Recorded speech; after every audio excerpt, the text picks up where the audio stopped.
Ijarraaf ture Oromo TV laata heegere Oromo TV odeeffannoo si'aawaa Oromo TV kan qulqullaawaa Oromo TV dar amanamaa Oromo TV falmaa haganamaa Oromo TV leelloo walabummaa Oromo TV tuu bilisummaa Oromo TV leelloo walabummaa Oromo TV tuu bilisummaa Oromo TV Oromo TV Oromo TV technology Oromo TV Lolalan sadarka Oromo TV Sagale Oromo Oromo TV Kagam Afrika Oromo TV Arga sabagudda Oromo TV Harsa yero hunda Oromo TV Edil adunya Oromo TV Oromia Kenya Oromo TV Rade bubaha Oromo TV Goma oftaha Oromo TV Rade bubaha Oromo TV Goma oftaha Oromo TV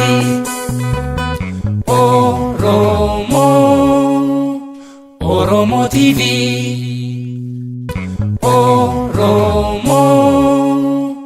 Oromo TV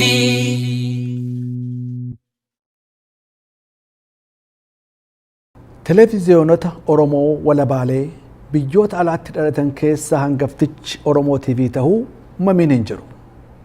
Dookumantarii yookaan galmee seenaa kan sagalee fi suuraaleedhaan qindeeffame kana keessatti Oromoo TV'n eessarraa ka'ee eessa akka ga'e wajji xiinxallina.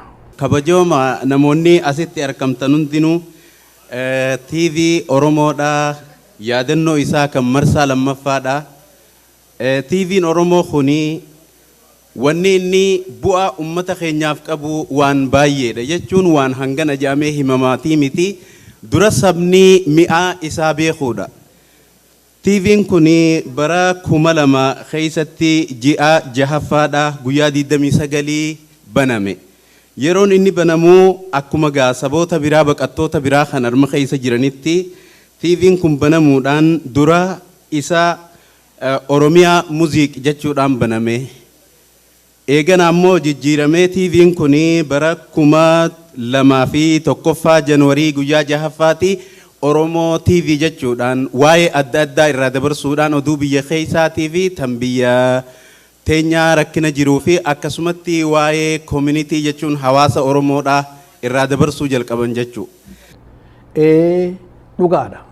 Oromo TV'n waxabajjii 29 bara 2000 maqaa Oromia Music jedhamuun Minneapolis keessatti wixinamee amajjii 6 bara 2001 maqaa Oromo TV jedhamuun qilleensarra oole. Gaafasirraa kaasee haga har'aatti Oromo TV'n karaa dheeraa deeme. Bu'aa bahii fagoo keessa bahe. Daawwattoota qophii TV Oromoo irra deebi'uudhaan akka amantan araartana akkuma aadaa keenyaas sagantaa gargaraa qabannee siin daannee jiraatiin hin hordofaa. Seenaa hojii ilma namaa keessatti bu'uuramiinsa jaarmayaatiif namoota ga'een isaanii qooda guddaa qabutu jira. Dhalatiinsa Oromoo TV'tiifis nama umrii ijoollummaatiirraa haga dargaggummaa keessatti dabarsaa jirutu nu wajji jira. Nama san Minisootaa dhiisii Oromoon miidiyaa hordofu kan addunyaa maratu beeka jennee afaan guutuun dubbachuun ni danda'ama. Ahmad Yaasin Abdullaa Alii Wadaay ka addee Jamiilaa Shukkaarii deettetu isa sani. Ahmad Yaasin biyyoo Karaabaa biyya Sheek Bakrii Sabalootti dhalate. Haga tokko Jibuutitti guddatee akkuma Oromiyaatti deebi'een umrii ijoollummaatiin qabsoo bilisummaa Oromootiif waraana adda bilisummaa Oromootti dabalame. Ahmad Yaasin gara Ameerikaa dhufnaanis ceekuu dur kilaashiin irratti baataa ture.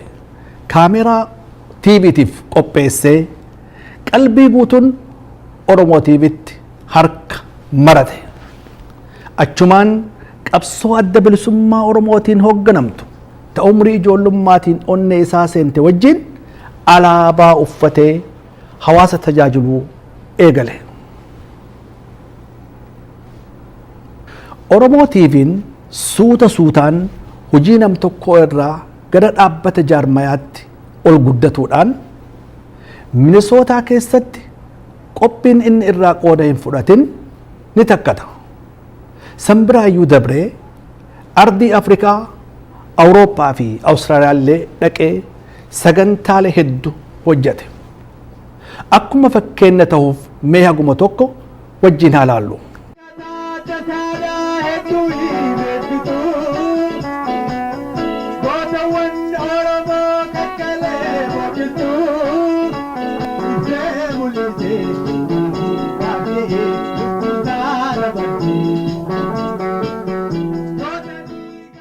Galma kora sabaa kabara 2004 korri adda bilisummaa Oromoo keessatti geggeeffame.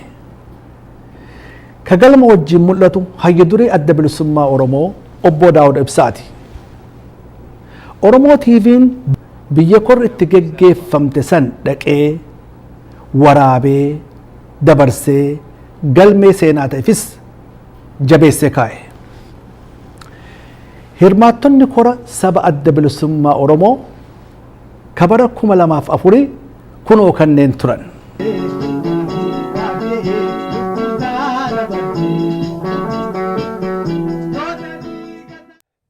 Kanneen bakka adda addaa jiran diina jala hojjetaa jiran hundi isaanii bilisummaa uummata Oromoo argamsiisuudhaaf halkanii guyyaa socho'uu qaban achi hojjetuun isaanii yakka jenneen amannu. Biyya hundatu hawaasa hundatu kana qaba. Haa ta'uuti bakka jiruuti namni hundii fi jaarmiyaan hundi gara bilisummaa Oromoo argamsiisutti hojjetuu qaba. Akkasumas as Ameerikaa kaabaa keessatti Oromoo TV'n walgahii, hiriira, eebba barattootaa fi dorgommiilee ispoortiiwwan adda addaa irratti argamee gabaasuudhaan seenaa boonsisaa hojjete. Walgahii yookaan kora jaarmayootaatti siyaasaa bara baraan adeemsisaa turan irra caalaan isaanii kaameraa Oromoo TV'tiin daawwattoota dhiheeffaman. Akeeka eebbifamaa kana fiixa baasuuf tokkoffaa. Oromoo hadu'ee dachii seenaa qofaatu hin qabiin akka jirutti inni Oromoo jechuudha. Maaltu uummata kana booda deebise? Fuudhaaf sagalee amantaadhaa confidence mana dhagaa.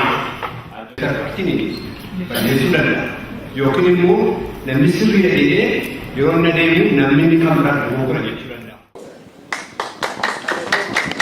Tole walumaa gala damee dantaalaa bakkeelee hunda ni galatoomfannaa fayyaa ta'aa ulfaadhaa jabaadhaas ni jedhu. Beeksisa jira. Ibsa nuuf kennanii keessummoonni oguu dhiyaatan haala waan akka nuuf simatan kabajaan isin gaafannaa galatooma.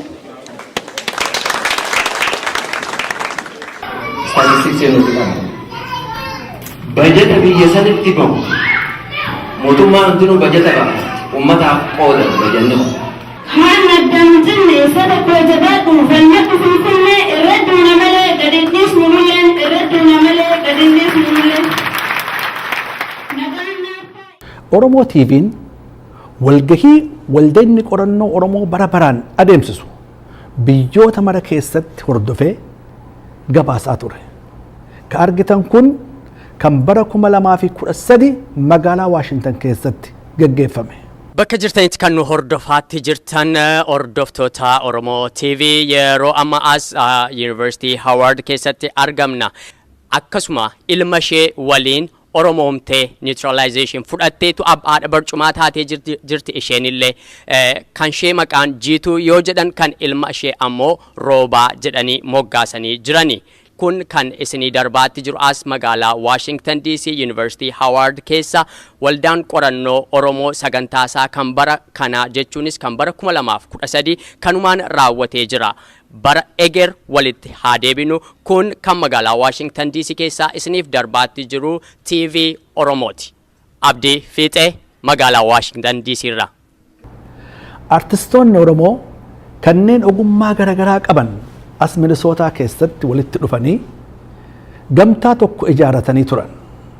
Gaafasitti dhaabbata abdiin guddaan irra kaayamee leellifamaa ture san Oromoo TV'n jalqabarraa haga dhumaatti waraabe.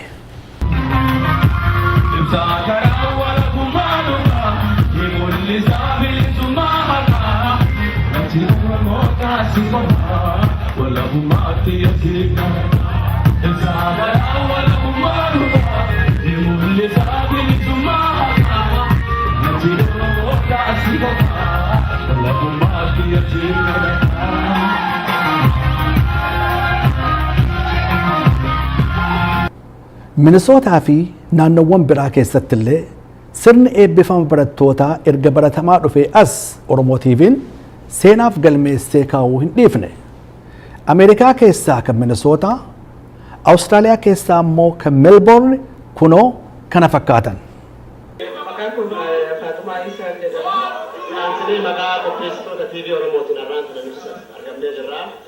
Mul'een danda'u gammachuun kiyya guddaadha yeroo ammaa biyya ormaa keessatti yeroo hamileen jalaa baqatanii sila amaleen jalaa baga gammachuu kana waliin nu ga'e jenna.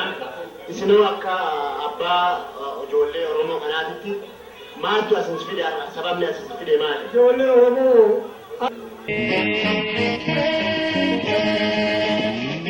Asabala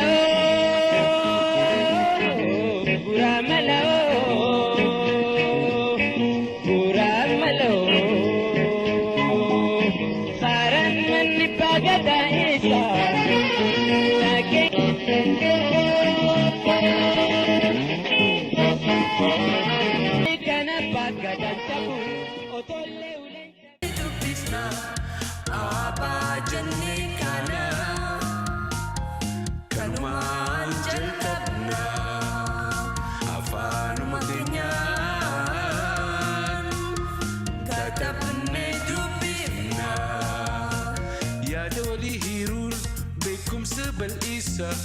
Adab hoda duri kan ammatis ibsa qonna babal'isa warshaa jajjabeessa.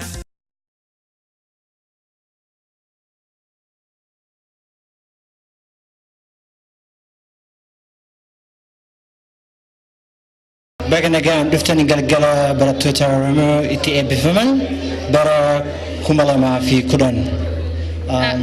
Welcome to the Oromo graduation 2010. Anita Yanto Ali Nanjan. Itti fufuudhaaf yaada qabaatteetuma itti hordofte wanti takkalleen ilmoo namaatirraa wanti ulfaatu takka hin jirtu. It is all a state of mind. There is nothing that we cannot achieve. Now there's a saying by Nelson Mandela that said, I'm sure this is probably not the right quotation, it's something to do with fear. And conquering that fear is not fear in itself. I think it's along the line there, but don't quote me on it. So I congratulate you again and say, well done. You have achieved a great amount. You are now my inspiration and my role models, I'll be honest with you. And I'm sure there is many Oromo youth tonight that will be coming up to you to say congratulations and to say well done and give you a pat on the back. So ladies and gentlemen, we've got 2 doctors. Hopefully next year we can have 5 more. 10 more. Imagine every single year we've got graduates. There's more doctors that are graduating. You know, there's more degree graduates. There's more VCE graduates. I'm sure when we started this graduation ceremony 4 years ago, no one thought that we'll have Oromo graduates that would ever come. Why? Are we too shy to say that we're Oromo and we're proud to be Oromo? I can tell you what I'm seeing around the youth and around the elderly community, within the females, within everyone. Everywhere you go, the first thing that they say, are you Oromo? You guys organize the crazy festivals. Are you Oromo? You guys hold graduation ceremonies every single year. Well, guess what we can add to that list? Now, we've got Oromo graduates who are graduating with their doctorates and their PhDs. So congratulations, Dr. Buntu, and congratulations, Dr. Nagasa.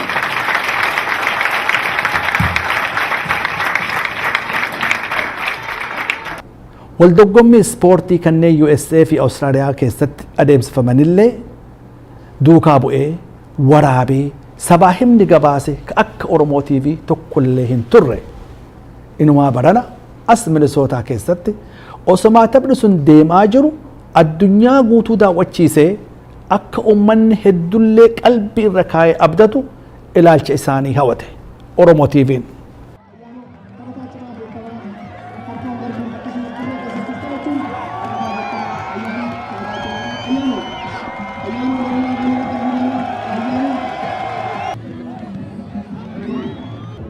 Okay, daawwattoota TV Oromoodhaa akkuma beekamutti gaafiif deebii diree kubbaa magaalaa Minisootaa sempoolitti godhamaa jirtu tana itti fufaa jirra akkasumatti ammaas keessummaa keenya qabannee jirra. Hayyee isinillee galatooma duraan dursee uummata Oromoo ka dirree kanatti wal gahee waliin gammadu ka tokkummaa isaa jajjabeeffachuuf walitti dhufee isinillee tattaaffii keessan baay'ee dinqisiifadha galata guddaa qabdu. Juwaar asirraa argamtee interviin hojii godhuu keetiif hedduus galatoomfannaa akka Oromoo TV'tti galatoom. Isin lameen ulfaadha warri Oromoo TV yeroo fudhatanii asitti argamuun keessanii fi nagaafachuuf hireen akka nu hiyyaafis ulfaadhaan jira. Bara dabre eegalanii har'a asin gahu Oromoo hundaa irraa gammachuu qaba. Obbo Faisal dura bu'aa yookaanis koochii tiima kanaati. Obbo Faisal baga gammaddee siin jenna maqaa TV Oromootiin. Baga waliin gammanne duraan dursee gartee uummata Oromoo hundaa ka guyyaa har'aa kanaas dhufee waliin gammannee gartee guyyaa har'aa guyyaa bareedaa akkanaa kana waliin dabarsine galatoomaa isiniin jedha namni hundayyuu gartee kun amata kenna ka afuraffaati. So gartee akka malee jajjabaannee as geenna jechaadha. Amata lamaan dura Atlanta irratti 2009 jecha Oromiyaa 11 Stariin Jeelaan lakkoofsa 10 geeba kana fuudhuu deema. Keessan ta'uu isiniin jedha.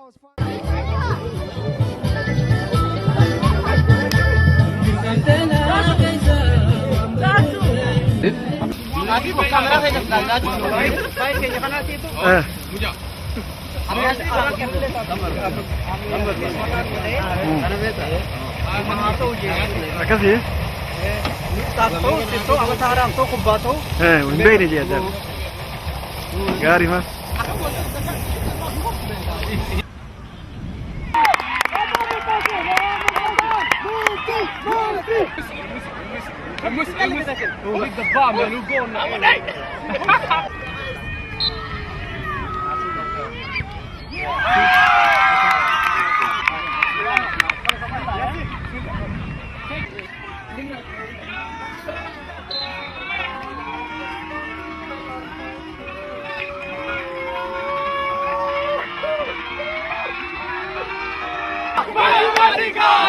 Now, officially I haven't introduced Nick to who does the ceremony and handouts of the medallion for the little kids. So Nick, would you like to say a couple of words? Good evening everyone.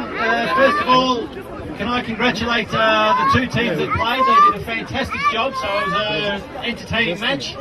Also a big thank you for inviting us, the Victoria Police, to participate today. You should be very proud of your community. You've done a fantastic job throughout, not only today but for the last 2 weeks now. The organisers have been absolutely fantastic, so I think give them a round of applause, because without them you wouldn't have this. So you're very lucky to have them.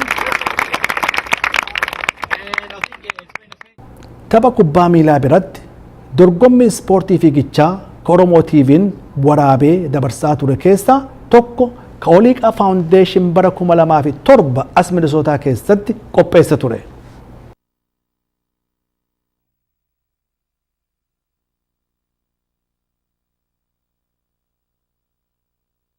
You can't miss it, especially taxpayers. You don't have to worry about it because you're going to cross it twice. So you'll find out where it is the first time and then you'll stop there the second time.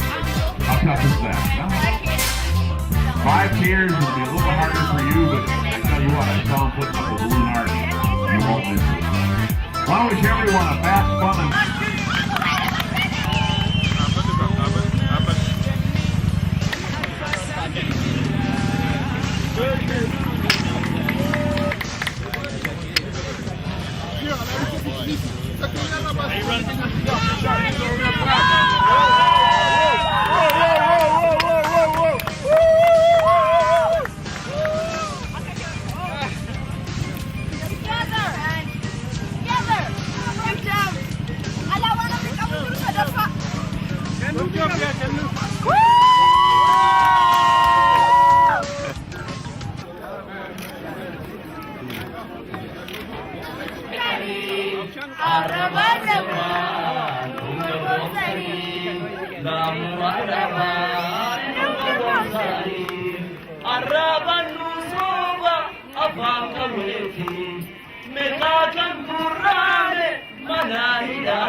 Walu pensa giro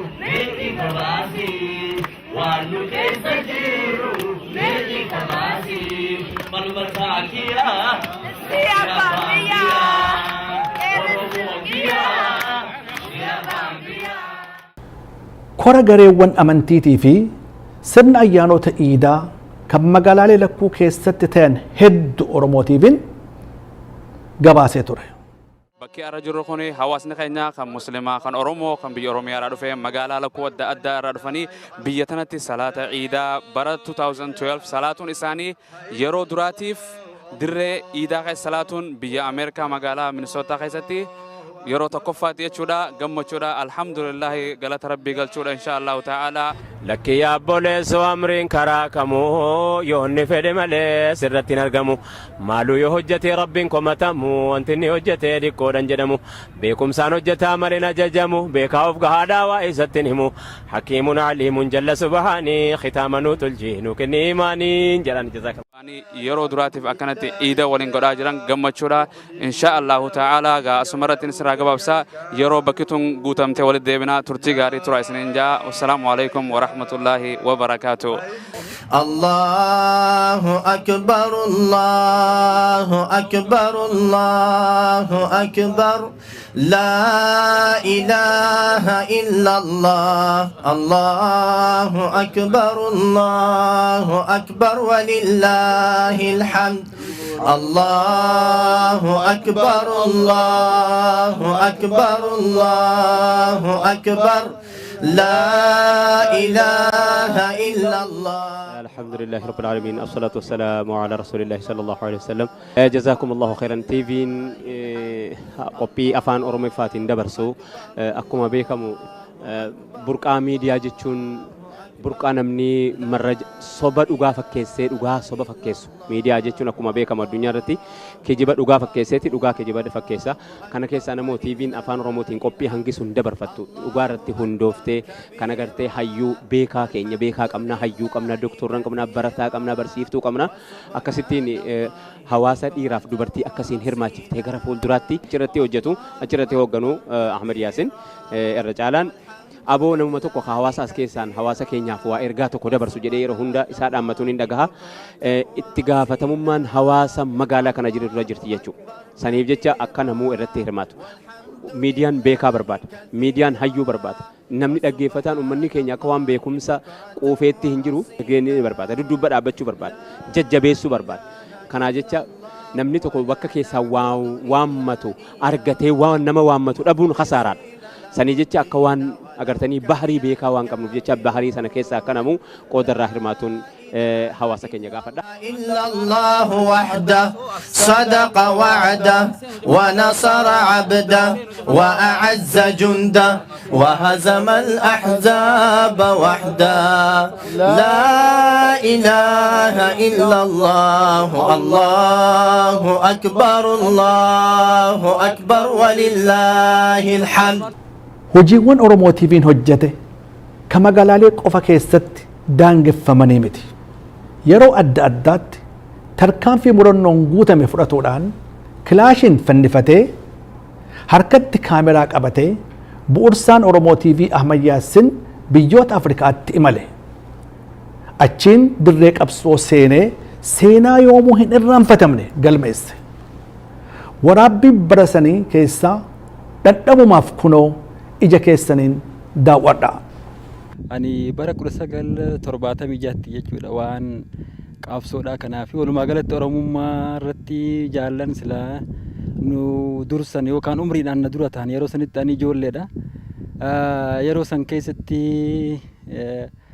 isaan ammaan tanatti gaa lubbuudhaan hin jiran hedduun isaanii yeroo san keessatti waliin haasofnee waan kana keessattuu uummanni Oromoodha akkamitti akka gabroomeef seenaa bal'aadhaan qabaachuu isaa gartee hedduu na waliin haasawanii kana keessatti gaa dhaabaas na qunnamsiisuudha yeroo san keessatti osoo manaayis hin bahin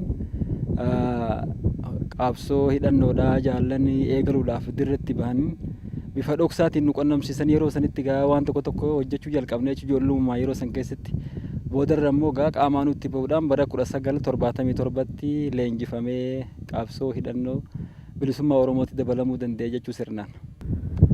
Jaallee Atoomsaa Kumsaa ajajaa waraana bilisummaa Oromoo zoonii bahaa waa hunda dura mee seenaa kee kan qabsoo keessatti yoom qabsoo bilisummaa Oromoo irraa qooda fudhachuu akka jalqabde otoo nu ibsite. Gaariidha. An bara 1978 dhuma isaarraa kaasee qabsoo hidhannoo addi bilisummaa Oromoo gaggeessu kan zoonii bahattiin dabalame gaafasirraa kaasee hamma ammaatti jechuun 78 dhumarraa kaasee hanga ammaatti qabsuma hidhannoo zoonii bahaa keessatti gaggeeffamaa jirurraa qooda fudhachaa jira. Kana keessatti miseensummaarraa kaasee sadarkaa adda addaatitti qooda fudhadhee waan waraanni bilisummaa Oromoo zoonii bahaa keessatti dalagaa turerraa sochiis inni godhu keessaa kan bobbaa waraanaa jechuun leenjisaas dabalatee hanga sadarkaa duulchisuutitti loloota adda addaa loloota garaagaraa hedduurraa hanga ammaatti qooda fudhadheen jira. Sochii zoonii bahaa keessatti waraanni bilisummaa Oromoo godhamu kan yeroo dheeraa kana keessatti waa hedduu keessa dabreen jira. Muuxannoo hedduus argadheen jira. Haala waraanni bilisummaa Oromoo qabu zoonii bahaa keessatti waa hedduu keessaa waan hin hirmaadheef jecha qaama isaa keessa ta'uu kiyyatti hedduun itti gammada. Kanaaf waliigalatti yeroo hangasiirraa kaasee hanga ammatti stiil qabsoo hidhannoorraa qooda fudhachaa jira. Isaan armaa gadi ammoo imala Keeniyaa keessa nama qaxxaamursiiftee gara dirree qabsoo kibbaa nama geessitu keessatti Oromoo TV'n kaafaman. Feared in Kenya, revered and outlawed in their homeland. Ethiopia's rebel warriors. They are the men and women of the Oromo Liberation Front, captured on camera for the very first time. In a rare venture of the culture, identity and language. NTV's Yasin Juma strays into the heartland of the Oromo Rebellion. On NTV Investigates, inside rebel territory.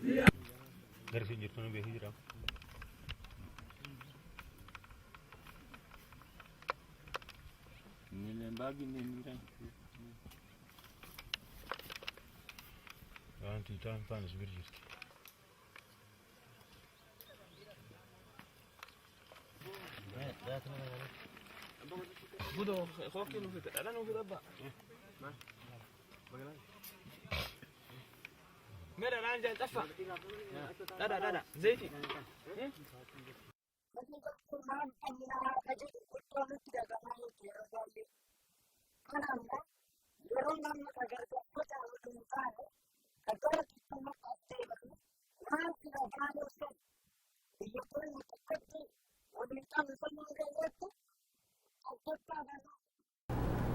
Gara Ameerikaa kaabaa yoo deebine hirmaannaa hiriira mormii kanneen yeroo adda addaa geggeeffaman galmee Oromoo TV keessaa hanguma tokkos taatu laaluun qabsoo Oromoon biyya alaa keessatti gochaa ture nama yaadachiisan.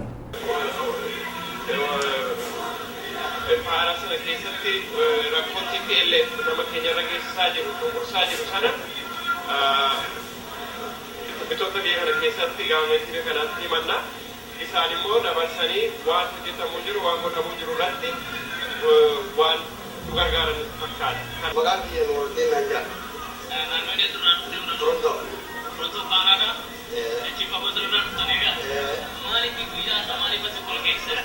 Wanni ol keenya dura dhaabbannu mootummaa Tigiree balbaltu isii dura dhaabbachuudhaaf akka gartee faayinaansiidhaan dadhabsiisnu ikoonoomii isiitiin dadhabsiisnu addunyatti rakkoo isiin uummata Oromoo oofaa jirtu hubachiisuudhaaf. Keep lobbying, keep marching, keep complaining to your politicians about the aid and the respect that is given to Ethiopia. Keep protesting, and to the Oromo back home, keep protesting too. Pleasure. The democratic arrangement enshrined in the 1991 Transitional Charter and resorted to violent means of resolving the socio-political issues in the Empire State. Oromoo TV'n dhalata miidiyaalee biraatiif illee qooda daangaa hin qabne gumaatuu meeqa keessantu quba qaba. Qophii gaaddisa dhugaa kan asmararraa dabraa ture bu'ursaa Oromoo TV'ttu asirraa achi deddeebi'ee hundee gadhaabe. San malees sagantaalee asirraa gamas erguunin qooda seenaa guddaa qabu gumaachaa cimse. Hunduu amma dandeetti qooda isaa bahuu dhiisuu isaati. Ati qooda kana ba'aa jirta kanaafuu rakkoo jiru waan hubachuuf dhumarratti waan si gaafadhu artii Oromoo gara fuula duraatti siqsuudhaaf maaltu godhamuu qaba jettee yaadda? Dhaamsa kanarratti dabarfattu yoo jiraateefan gaaffii kana si dhiyeessuu barbaada. Galatoomii kunis gaaffii gaariidha. Aartiin Oromoo sadarkaa amma jirurraatii gara fuula duraatti tarkaanfachuu kan inni danda'u waa lama qofaan. Tokkoffaa artistoonni Oromoo fi warri barreessan yoo of ijaaran. Inni lammataa uummanni keenya biyya hambaa jiru keessumaa kanneen barannellee of hin jedhan yoo afaan isaanii barreessuu dubbisuudhaa fi ittiin gargaaramuu dhuunfatan qofaa aartiin keenya guddachuu danda'a jechuudha. Anis artiist gaazexeessaa obbo Daraaraa Maatii yeroo nu kennuudhaan affeerraa keenya kanas kabajjee gaaffii dhiyeessineef deebii quubsaa akkasii nu kennuu keetiif guddaas galateeffannaa galanni kees bilisummaa haa ta'u jenna. Waan itti kaatee kun immoo daawwattoonni keenya keessattuu warri biyya ambaatti facaanee jirru carraa kana daawwachuu argatan waan kana fudhatanii akka dhuunfaatti akkasitti birmatanii waan kana waliin hojjetaniin dhaamsa koo anis dabarsaa galatoomiin siin jedha.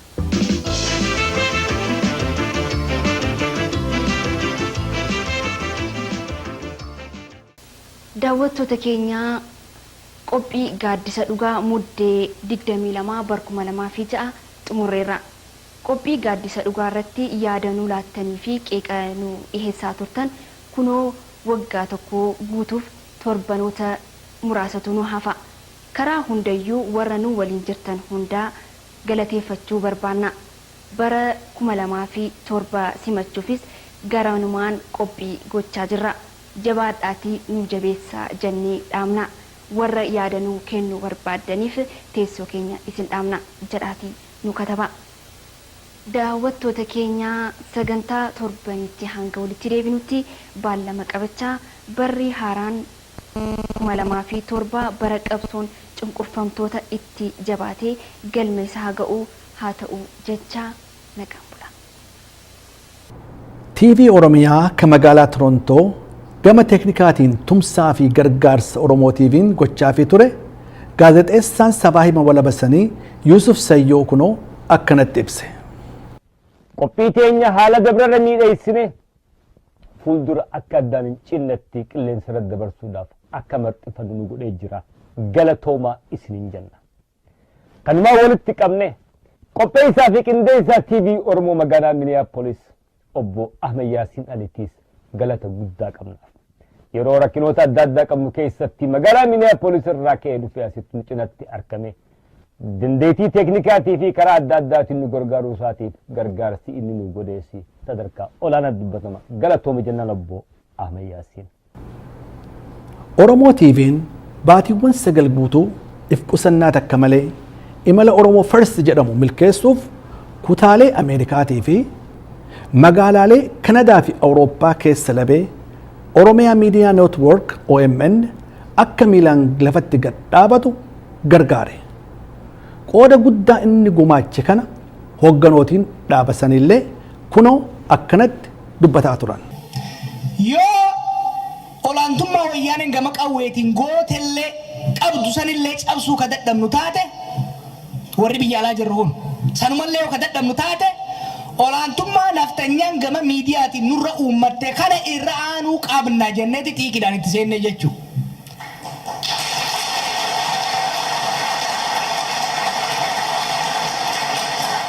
Kanaaf miidiyaa Oromoodha ka ogeeyyoota amma reefu jenneen ogeeyyoota Oromoo warra teeknikaa haa taatu warra joornaalistiidha haa taatu tiin utubame ka qabeenya gargaarsaaf gorsa keessaniitiin deeggarame tokko ka Oromoof Oromiyaa calaqqisiisuu danda'u jaaruu irratti tartaanfataa jirra jechuudha. Kana hoggaa jennu waan haaraa mi kafitu jiru.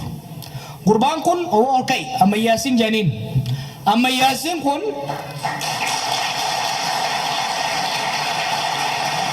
warra waan kanarratti akka kaanu nu godhe keessa tokko isa maaliin jaa kuma lamaa fi afur irraa kaasee isaaf kaameraa tana bakka Oromooti takka dhabdaniin beeytan.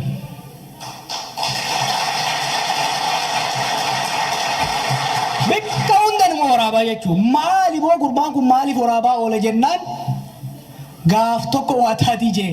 Kanaaf namoota akka isaa kana kan murannoo qaban kana hawaasni Oromoo diinagdeedhaan leecalloodhaan hayyoonni ogeeyyonni Oromoo immoo beekumsa qaban saniin tajaajiluu qabanii namoonni akka kiyyaa kun immoo kawacee iyyee nama waliif fiduu danda'u beekumsaaf qabeenya Oromoo kana waliif fidee jara kana gargaaruu qaba jennee. Dhugaa dubbachuudhaaf umrii isaanii guutuu umrii dargaggummaatti jalqabanii waa'ee uummata Oromootiif gaara keessa deemaa bahanii egaa achiillee dhufanii asitti magaalaa tana keessa egaa dhufanii booda afaan Oromoo aadaa Oromoo guddisuudhaaf televezyiina warri bananii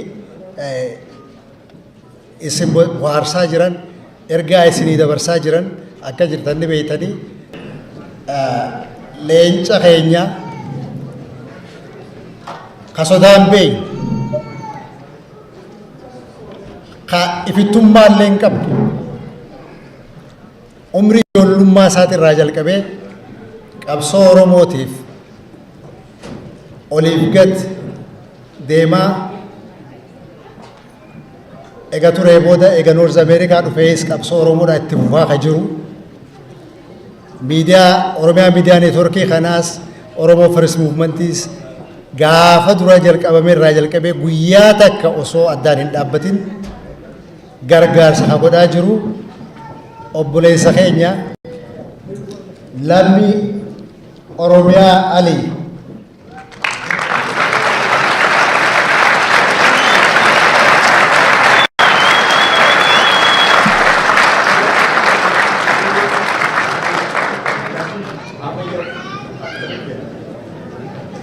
Okay. Waan pirezidaantiin jaanniin fudhadhaa ammayyaasin ammayyaasin ifa gulama akka harka hodhuutan fedhaniif kanaaf kana godhan beetanii ammaas ammayyaasin ifa kana dhaabame.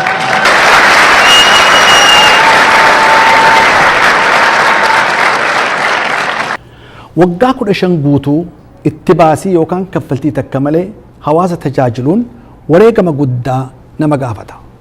Umrii, qabeenya, yeroo humnaa fi ogummaa dhuunfaan irratti dhangala'ametu Oromoo TV adhaan gahe. Walgayiiwwan kaayoo akkanaa qaban yookaan ayyaana waggaa 15 kana fakkaatan takkaa kanaan dura hin godhamne. Adha fedhii daawwattootaatii fi guddataa deemu Oromoo TV'ttu ayyaana kana dhale. Eega waa'ee ayyaanaa kaafnee sirna bareedaa bara 2003 Minneapolis keessatti ta'ee ture meeqa keessantu yaadata. Egaa kanatti aansuudhaan TV'n yookaan miidiyaan maal akka tahee yookaan reediyoon waa'ee miidiyaa cufarraa warri asitti nu argamanii haasoo xiqqoo isinii godhuuf deemaniitu jira. Warra ayyaana kana qopheessee bakka kanatti afeereef fayyaa dee'an isin jaa akka biraatti warri Oromoo TV'dha. Santa akka tallammeessaadha. Biyya ambaa tana keessatti ayyaana harkattanii televezyiyoona Oromoodhaatis haa ta'u miidiyaa garaagaraatis irraa fedhiidhaan osoo wanni tokkollee isiniif hin kafalamne qooda fudhachuu danda'u keessaniif lammada deebiseetiin fayyaa dee'aa isiniin jaa. Isiniin jenna. Kanatti aansuudhaan Sayyid Ali VOA Washington irraa yeroo haga takkaaf waan as jiranii jecha. Garuu ayyaana har'aa kana yoo ilaalu qophiileen sa'aaleen deemte kanaaf waan baay'ee dubbachuun dhageeffattoota fi ilaaluun namarra jira. Akka qophii kiyyaatti waa hedduu dubbachuu barbaadan ture. Haa ta'u dura hiree kana argadhee asitti argamuu kiyyaaf warra ayyaana kana qopheessaniif galatoomaan jedha. Isinis warri na dhaga'uuf deemtan maal dubbata jechuun keessan hin mala. Akka yaadaa akka hawwiitti waa hedduu dubbachuun hin danda'ama. Maaliif nama biyya ambaa jiru nu? Namni biyya ambaa jiru rakkataadha. Gaaddidduu hin qabu. Nutu gaaddidduu walii ta'a. Akkuma Oromoon jettutti lafti takka gaaraan tolti, tulluun tolti. Gaarri mukaan tola. mukni baalaan dameen tola dameen baalaan tolti namni biyya ambaa jiru akka muka dameen qabnee akka muka baalaan qabneeti yoo walitti dhufe malee yoo waliin dubbate malee. Kanatti aansuudhaan immoo obbo Magarsaa Lutheran Church raayii asirratti argamee kan haasa'u barbaannaa innis waa'ee garaagaraatiin nu gargaaruudhaan ammallee muuvii waa'ee barnoota irratti kan daayirektii fi kan katabee nu godhe isa jechuudha asirratti bee xiqqoo haasa'u waan nu godhuuf harkamee yoo dhoytaniif waan gaariidhaan isiniin jira. Booddee haasa'uun baay'ee gaariidha. Maaliif warri kaan dubbatanitti walitti qabdanii bakka tokko kaa'achuudha. Haa ta'u malee kan koo haasaan isin qopheesse silaa har'aa maalinni qophii yookaan immoo riisarchii irraa kan argame maas miidiyaa bakka sadiittan siniiree lafa kaa'a gabaabsee man lafa kaa'a keessa ooluun naqo tokko educational material or instructional materialidha miidiyaan uummata tokkoon barsiisaa uummata tokkoon qopheessaa uummata tokkoon geggeessaa uummata tokko walitti fida rakkoo uummata tokko gidduu jirus bakkee yoo xiinxalamee karaa qajeeltoo qabame hiikaa ta'uu danda'a nama walitti fiduu danda'a nama araarsuu danda'a dhaaba tokko godhuu danda'a ummata walitti qabuu danda'a ummata tochoosuu danda'a ummata geggeessuu danda'a maas miidiyaan egaa akka namoonni beektoti biyya lafaa jedhanitti dhiiga dhandha namaa keessa deemu keessaa tokko jechuudha karaa siyaasaa karaa dinagdee karaa aadaa ummata tokko walitti qabee tochoosuuf humna guddaa kan qabu yookaan immoo ummata tokkotti humna guddaa kan kennu yaada cimaadha jechuudha barnoota cimaadha jechuudha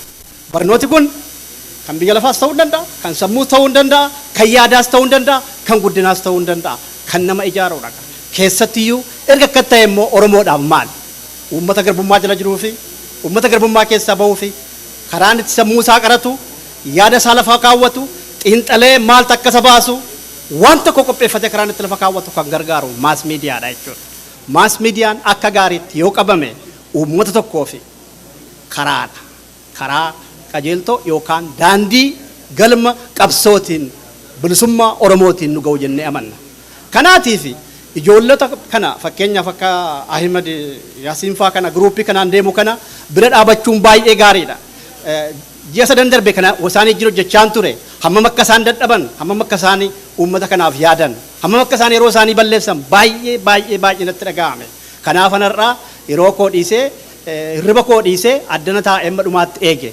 yaa wal bukkee dhaabbanne yaada keenya walitti mataa keenya walitti qabanne yaada keenya walitti buufanne walitti kurfeeffanne qabsoo uummata Oromoo geggeessuu dandeenya keessattiyyuu dargaggoonni yeroo amma jirtan yeroo isin nurraa gahee keenya isinitti laannee dabarru isin immoo fudhattanidha jabaadhaa waaqayyo isin haa gargaaru waaqayyo nu haa gargaaru fayyaa ta'a.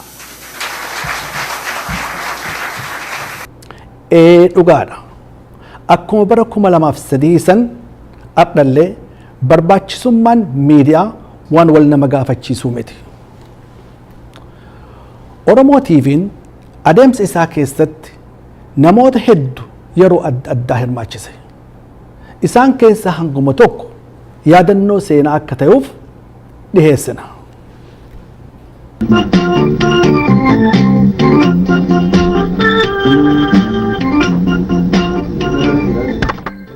Ummanni Oromoo magaalaa Minneapolis St. Paul keessatti argaman murtii cimaa kan bittaa galma yookiin waltajjii guddaa irratti walii galan kan jedhu mata duree oduu teennaati. Akka mooltan daawwattoota Oromoo TV, Oromoo TV'n torbaanitti guyyaa tokko sa'aa tokkoof sagantaa wal wajjin nu tursiisu addas qabatee dhiyaatee jira. Sagantaa keenya addaa keessatti sirboota garagaraaf beeksisa ammas xiinxalla isiniif qabna. Oduu torbaanitti gamaa gamanaa walitti funaannee isiniif dhiyeessinu addas kunoo qabannee dhiyaannee jirra. Gara oduu addaatitti kunoo waltajjii guddaa tokko ijaarrachuuf yookaan immoo bitachuuf Oromoonni Minnesota keessa jiraatan murtii cimaa of irratti ni fudhanna jedhan. Waggaa 9 darbaniif waltajjii Oromoo yookaan Oromoo Center magaalaa kanatti haadha hawaasaa ta'uun gaaddisa Oromoota biyya Minnesota qofa osoo hin ta'in Oromoota addunyaa hundaaf golga ta'uu seenaan waltajjichaa halluu hin qabneen barreeffamuun waan Oromoonni hundi dhugoomsan. Waltajjiin kun yeroo duraa Oromticha Gammadaa Urgeessaa jedhamuun rakkina Oromoonni gaaddisa jalatti wal yeroo irraa yerootti rakkataa turaniif yaada Oromoo Center jedhu kana burqisiisuun marii Oromoota muraasaa ta'aniin gayuun galmi kun akka hundeen isaa gadi dhaabbatu taasise. Qabsoo keenya illee gaafa jalqabne nama xiqqootu ka'ee gaafa ka'u nama naannoo isaa jiru nama beeku sana fudhatee ka'eetu bosona lixeetu amma sadarkaa addunyaatti qabsoon keenya beekamuu dandeessee jechuudha. Namni akkanatti waliin deema haala kana qindeeffachuudhaaf malee haala biraatiif akka hin taane akka Oromoodhaan baafnee ijaaruutu akka hin taane akka hawaasi keenya nu hubatu barbaanna. Uummatis immoo haala kanaan hubatee jira. Haala kanaan itti waliin horsiisnee ol duukaa deemuuf deemnaa jechuudha. Sagantaa tanarraa hin dhumannee duraa duubaan isin bohaarsuudhaaf qophoonee jirra. Amma immoo kanatti aansuun sirba Hussein Ahmadiin isin afeerraa sirbi immoo akkana jedha. Obsiyaa onnee gubatte tan namaa naannee jaalatte tanaafuu cinqee mudatte mee kawan afinuu isiniif himaa Hussein Ahmadi haa isinii wallisu itti dhiyaadha anduraa eeqe. Harka fuunee daawwattoota qophii sagantaa TV Oromoodhaa akkuma aadaatti har'aan tana sagantaa keenya torbaanii qabannee isin dhiyaannee jirra. Hamma dhuma sagantaa keenyatti qophii keenya faana bu'uudhaan akka hordoftan isin gaafachaa utuu gama sagantaa keenyaatti hin ceeniin dura sagantaalee har'aaf qabannee isin dhiyeessina isin beeksisuu barbaanna. Jalqaba irratti akkuma aadaa oduutu isin dhiyaata. Jidduudhaan sirboota garaagaraa beeksisa adda addaas ni qabna.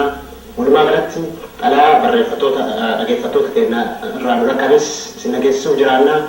Hamma dhuma sagantaa kanaatti hin faana buutanii hamma nu hordoftan jechaati gara sagantaa isinaanutti isin ceesina. Kanaadaa keessatti rakkoon adda bilisummaa Daawwattoota keenya kabajamoo afaan Oromoo afaan yeroo dheeraadhaa fi uummata Oromoo kiyyoo gabrummaa jala seenee kaasee mootummaa gabroonfataatiin dhabamsiisuudhaaf carraaqamaa ture ta'uun isaa waan namoota jalaa dhokatee miti. Egaa afaan kun guddatee sadarkaa ammarra jiru ga'uu kan danda'e qabsoo sabboontonni ilmaan Oromoo karaa adda addaatiin gaggeessaniin ta'uun isaa beekamaadha. Keessaayyuu afaan kun hacuuccaa irra tureen akka afaan biroo heera barreeffamaa yookaan hogbarruu mataasaa qabaachaa waan hin turree fi afaan kun bara dheeraadhaaf dhalootaa gara dhalootaatti kan inni darbaa ture dubbii afaanii kan akka afoolaa, sheekoo, mammaaksaa fi sirba yookaan weedduu waan kana fakkaataniin ta'uun isaa beekamaadha. Haaluma kanaanii afaan kun afaan hogbarruu yookaan hoqqaroomaa aartii ta'uu akka inni danda'u mul'isuudhaaf kanneen tattaaffii yookaan qabsoo gochaa turanii fi ammallee godhaa jiran keessa weellistoonni Oromoo sadarkaa duraatti waamamu. Nutis har'aa haaluma kana ilaalchisuudhaan afaanii fi aadaa Oromoo kana dagaagsuu keessatti nama yeroo dheeraadhaaf qooda fudhataa turee fi ammallee fudhataa jiru weellisaa Oromoo beekamaa tokko qabannee isiniif dhiyaannee jirra. Jalqabaaf akka nu ta'uuf jechuudhaan gaaffiin koo inni jalqabaa Oromiyaa keessa naannoo kamitti kanaatti dhalattee kana ibsitee osoo gara kam biraatti ceene? Ani Oromiyaa naannoo bahaa Oromiyaa Hararge lafa dadar jaamtu xiqqollee sanii gadi naannoo dadar sanitti lafa goluu jaamtutti daladhe magaalaa dadaretti dhiyaatti gaa sanumaaf dhugaa hedduu nama dadarii. Beeksisni har'aaf isinii qabnu sagalee bilisummaa Oromoo saabaa irraa kan nu dhaqqabeedha. Innis akka jedhu akkuma yaadatamu sagaleen bilisummaa Oromoo sagantaa ishee qilleensarraan isinii dabarsaa turte guyyaa torbaan keessatti kan guyyaa 3 ture. Guddina argisiisuudhaan gara guyyaa 4tti isinii jijjiiramee jira.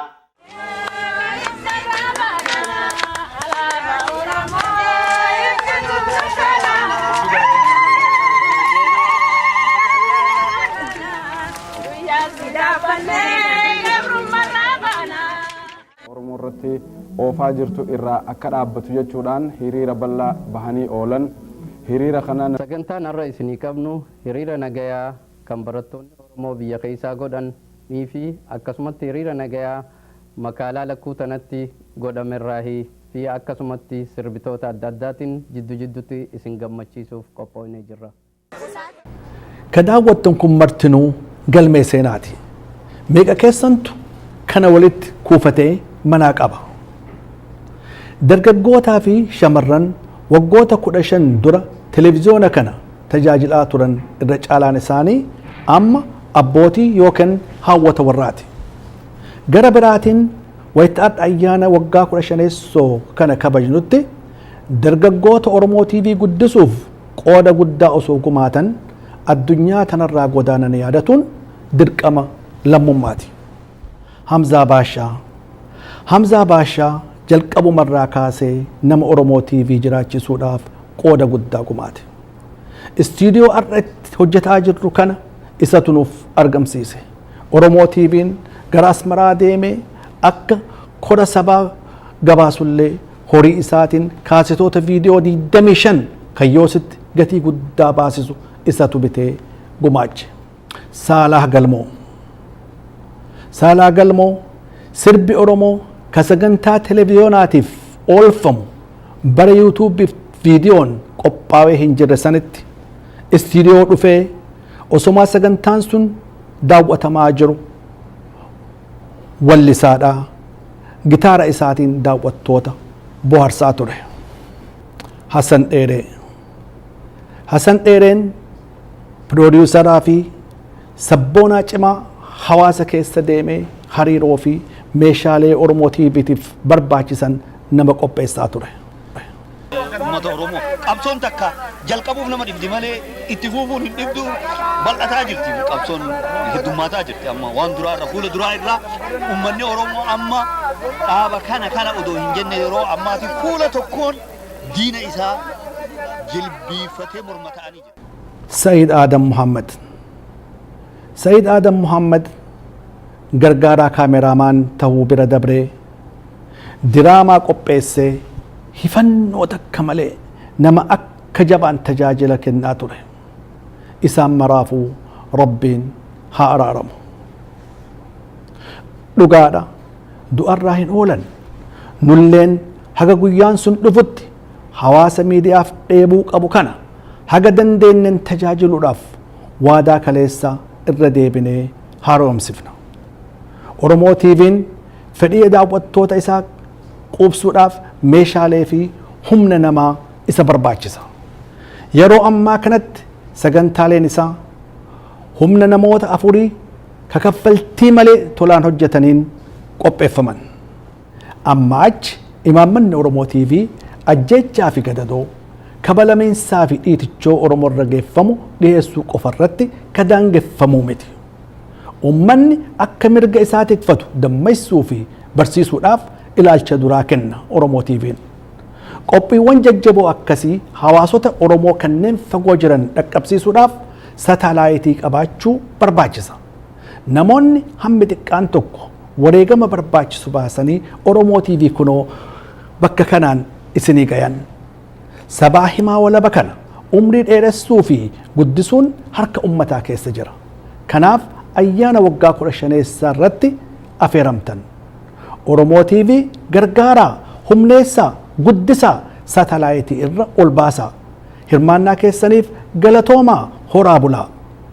Ogeessa kaameraatii fi qindoominaa Ahmad Yaasin Alii wajjin Oromoo TV irraa an Sayyid Muhammad Aliiti.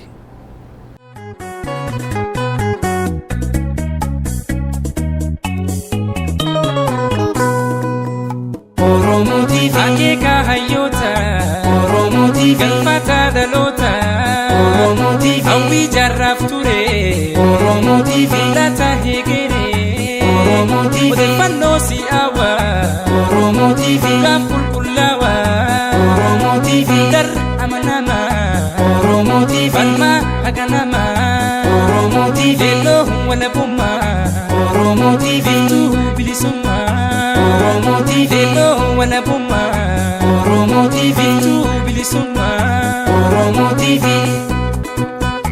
Oromoo TV Oromoo TV teknooloojii Oromoo TV olaalan sadarkaa Oromoo TV sagalee Oromoo Oromoo TV gaanfa Afrikaa Oromoo TV argaa saba guddaa Oromoo TV bohaarsaa yeroo hundaa Oromoo TV idil addunyaa Oromoo TV Oromiyaan keenya Oromoo TV raadee buubahaa Oromoo TV gomaa of tahaa Oromoo TV raadee buubahaa Oromoo TV gomaa of tahaa Oromoo TV